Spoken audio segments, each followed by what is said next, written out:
Okay, we're back on the bench. This time it's Jeff's KAT1 automatic antenna tuner. This one has a lot more parts, so I broke out a plastic tray left over from something and put everything in there. We have finished the inventory. We're only short a couple of resistors, so we can go ahead. I'll look for those soon. This one's a little different. We don't have to break out the cutting board with the vise on it because they tell us we should install relays K1 through K5 with the white stripe oriented as shown in the component outline, and do it on the table so that the top of the relays are on the table and remaining flat. So that's what we're going to do. They came nicely packaged in a tube. Oh, and look at that. There are the two missing resistors. So we're not missing any resistors after all. That's good. So apparently they slid into the tape and maybe have spent some part of the last 20 years in there, because that's how long it's been since this kit was manufactured. So we have, oh, and there's the missing cap also. They hid inside the tube. So that's good news. And there's the missing washer also. So everything is now accounted for. So we'll take out the first 5 or 7. And while we're at it, I just worked WW9R in Utah, so you can listen in the background and see how many stations he's going to work. All right, here's a quick look at the board. So you can see we have K1 through K5 down here, and there is the mark that lines up on the board. So that looks a lot like that. So we'll do 5 of those, and then somehow we will turn it upside down without dumping them and start soldering. There's 3, 4. Man, I've had a couple of cups of coffee today and I can feel my hands. Maybe just slightly over-caffeinated. All right, let's see. Let's try to flip them like that. That seemed like it worked. I think I might put one in on the other side just to have something to lean against. We won't solder that one. Oh, that's not working. All right, one more attempt at that. There's the 5. I'll put one here just to make the board lie flat on the table. All right, that looks pretty good. Now we'll get you looking at it.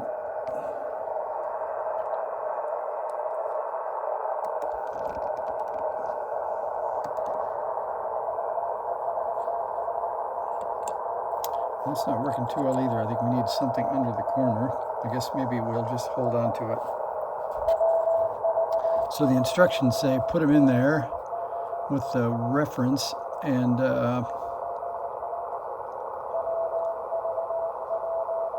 I see. Then they say don't solder yet, don't bend the pins, and then put the other row in. I'm not sure how possible that is, but let's try. So I can keep those 5 in. So let's try getting the other 5 in. I'll be surprised if I can tip it over like that, but let's try.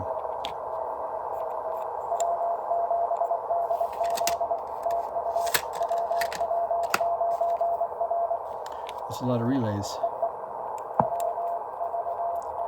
Anybody got any of the stations that WW9R worked yet?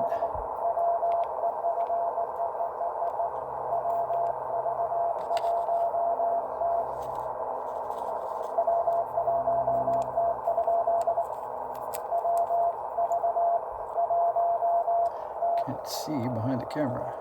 There we go.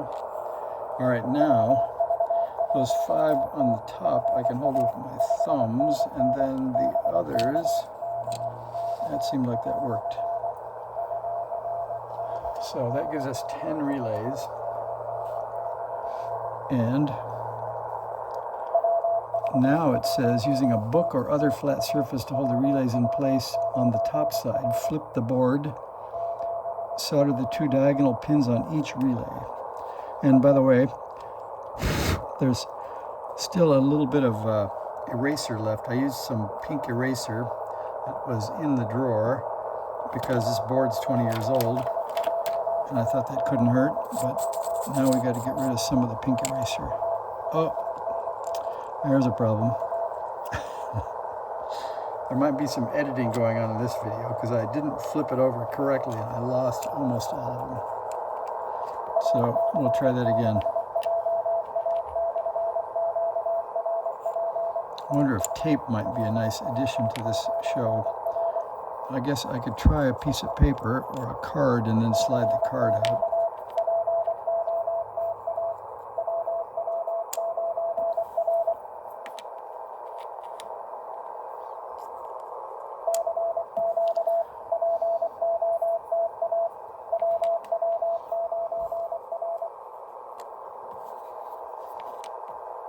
I didn't tell you either, maybe I did, that WW9R is in Utah, even though his call, I think, is like Wisconsin. I also heard W4LOO, he's another frequent POTA guy. All right, we're going to try this card, like this, and we'll slide it out.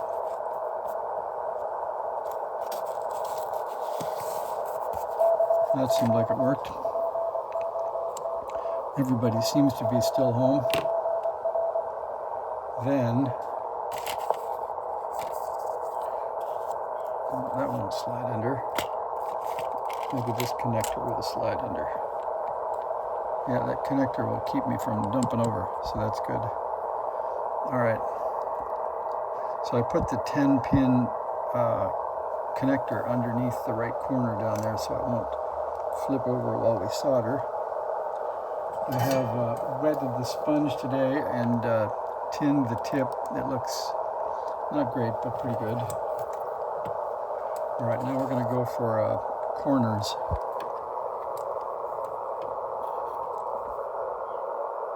While trying to hold the board down and stop shaking from the caffeine,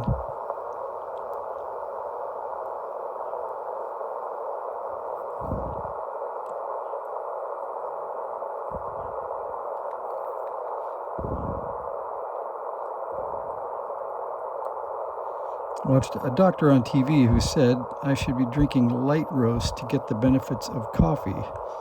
So I made Pete's light roast, and it was a little bit sour, but it didn't stop me from drinking 2 cups. Looks like I only needed 1.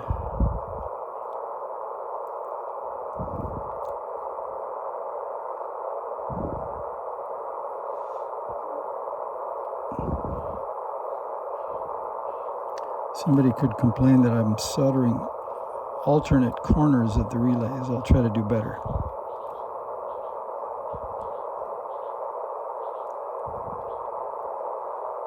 My old Weller I know I shouldn't say it, W60P, I should be probably using a 40, but handle's burning me slightly, so backing up.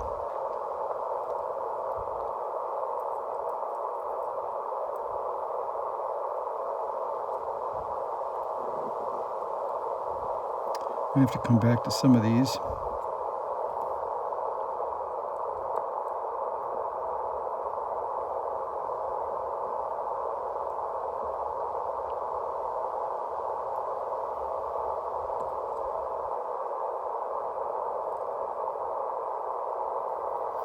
I think Mr. WW9R must have left us. Did anybody hear a QRT?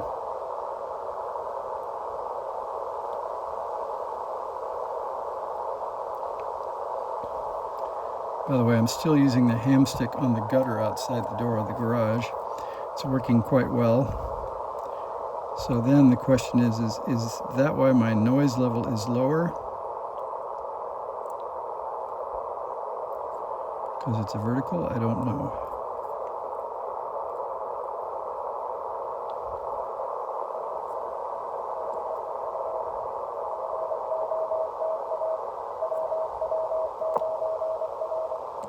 He's back. The band is changing. Some of these are not great, but we're just trying to get them tacked on the corners so that we can see if they're all flat.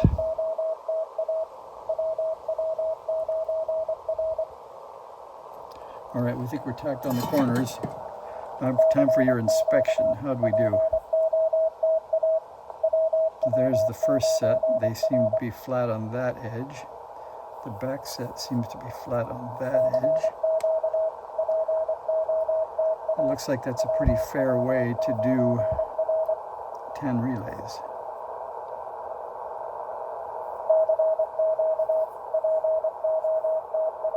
So I think we're pretty good. And they're all in the right orientation. So we can solder the rest of those.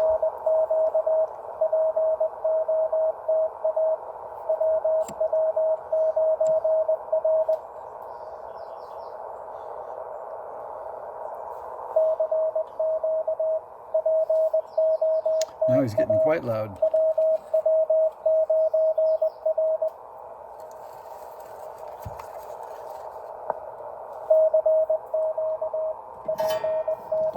All right, here we come again.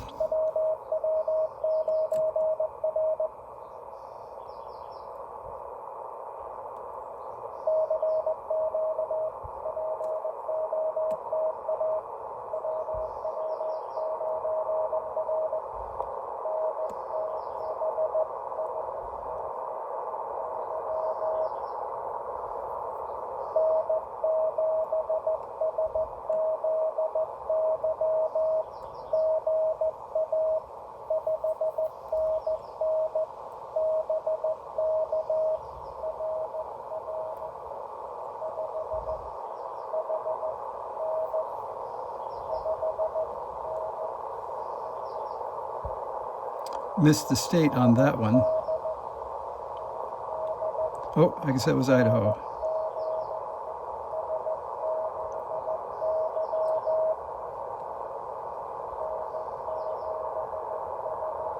By the way, have you guys been following either the thread for the QRP Tech, I think it is, forum, where they're talking about how to get new hams involved with ham radio? There's a whole bunch of ideas on that forum. I think the easiest is a guy named KI7QCF Forrest. He has some great shorts and some longer videos of his journey learning CW and trying QRP and using his KH1 and using his KH1 from standing in the water in somewhere tropical to all kinds of different adventures. I think he's the most engaging, interesting guy I've seen so far for reasons why it'd be fun to be a ham. So if you haven't checked that out yet, go look at KI7QCF. He's doing some cool stuff. And I think he said something like he just hit 10 million views, so he's doing something right. So 10 million views seems like a lot of opportunities for somebody to think hamming is a good thing.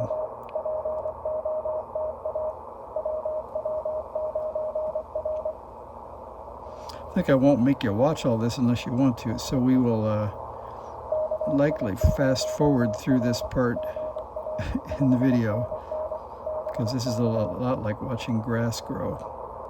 Then I'll come back for the inspection part so you guys can tell me how we did.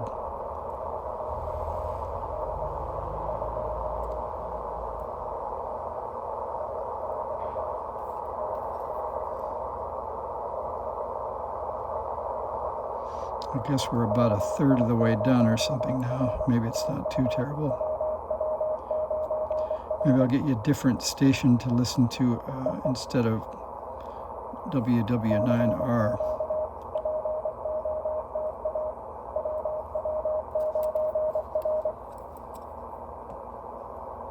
I forgot where W4LOO is. I think he's in Montana. Maybe that's more interesting.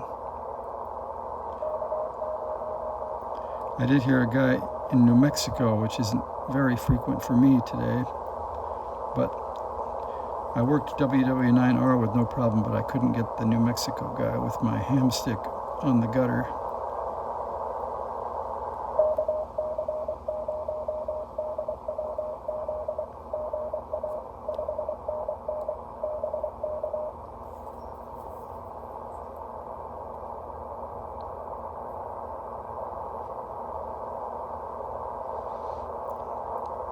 With so many pins getting soldered at once here, maybe the KAT1 will be a quick effort.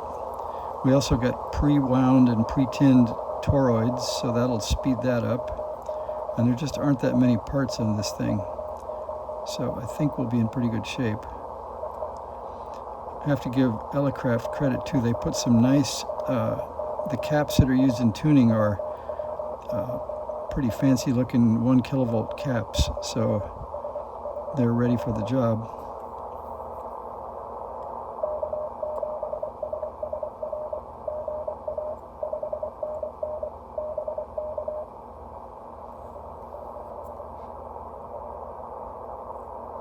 I think that SHR guy, I heard him calling CQ earlier, so they must give up and start calling each other.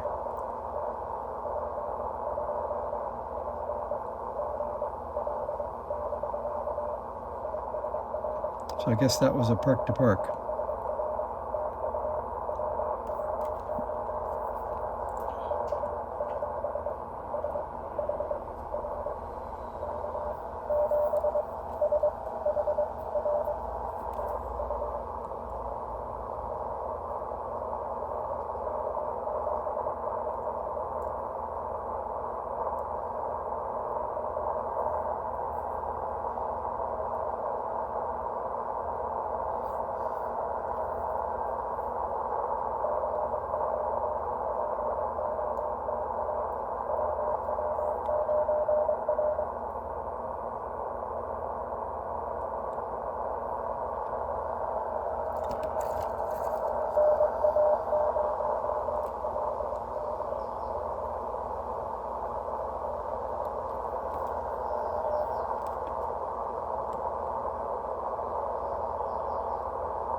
I think it's been a week or so since I started the Jeff project, maybe even 2. I suppose I should check in with Jeff and see if he's watching the videos and see if he approves of the work going on his radio. So far I've had fun. I've worked a bunch of stations with his radio. It seems to be pretty sensitive and pretty stable.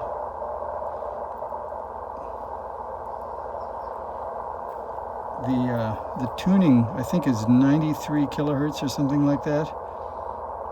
I think I might, if it was mine, I think I might reduce that one cap and get it closer to like 75 or 80 kilohertz, because what do you guys think? But I don't think there's much CW above those digital guys at 74. I don't know if you ever work above that or not. I don't usually even check, so maybe I'm missing something, but maybe I'll check more and see if I want to suggest switching to a 75 or 80 kilohertz instead of 93. Because it tunes okay, but it's a little bit quick. Oh, and by the way, if you get a look back in the corner, tell me if you want to go through the paperwork. It's kind of fun for me. I can't remember exactly. I think it was like 2011 when the original purchaser bought it, but I have all the paperwork, all the original orders, right down to the extra $6.95 for the finger dimple K1 knob. I'd never seen one before, but apparently that was an option back in the day when you bought your K1. So he got the finger dimple knob, he got the pre-wound coils, he got the backlit LCD, he got, I'm not sure if he got the whole KBT1 kit or if he got only the adapter, the metal frame. So we need to go through that and see if I have enough parts to actually put a KBT1 in, but I think we do have the frame and the battery holder and the switch, etc., and the labels, and we do have the right top, so maybe it's everything. I don't know if I've seen the diode and a few other pieces, but we'll see about that. That'll be next after this KAT1. But tell me if you want to go through a tour of the paperwork. I'll blank out the original owner's information and we can look at all those orders and receipts. It's kind of like a museum trip. I think we might be down to the last solder joint on the relays.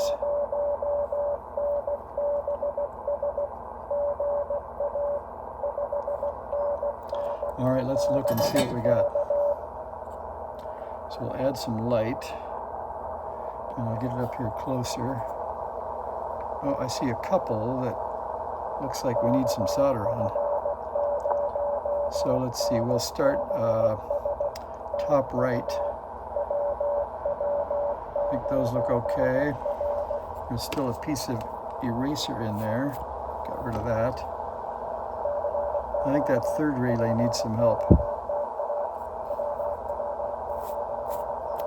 All right, so we'll hit the third relay, the top second and third pins, or the second relay, sorry.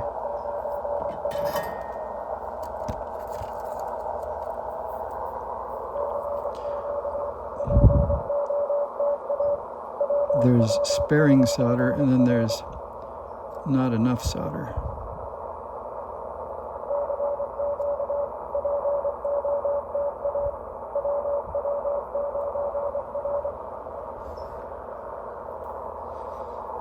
I think there's a few there where I was a little bit stingy.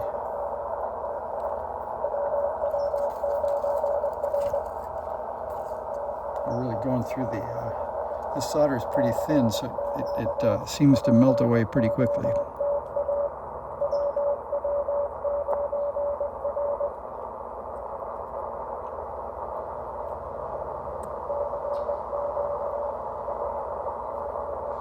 Those are looking a little better.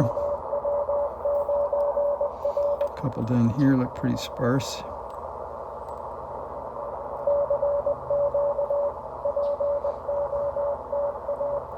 I think they were probably good connections, but don't want to come back later and find problems.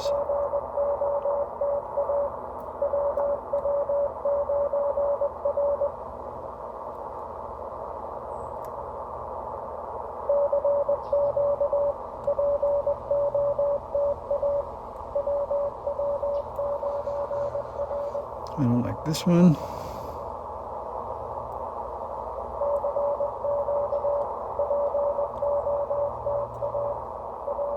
Or that one.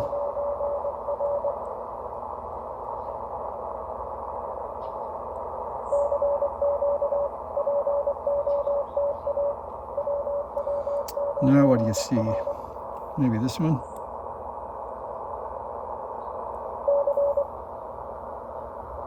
Maybe this one?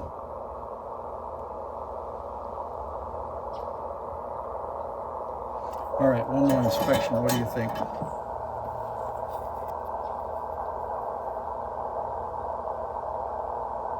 Start with the top row up there.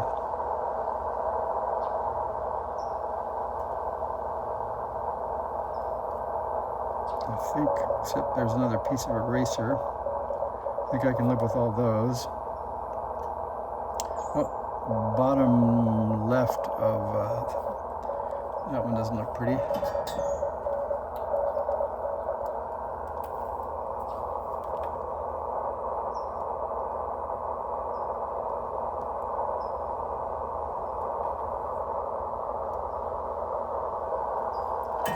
All right, now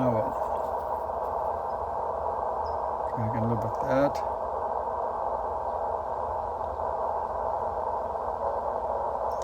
Yeah, I think we're there. We'll give that a little deflux and a little brushing, and I think we're in good shape for the relays. And again, they're all flat. So I think we're good there. So there's 25 minutes is way too long. So if you stuck through half of that, thanks, and I'll see you on the next one.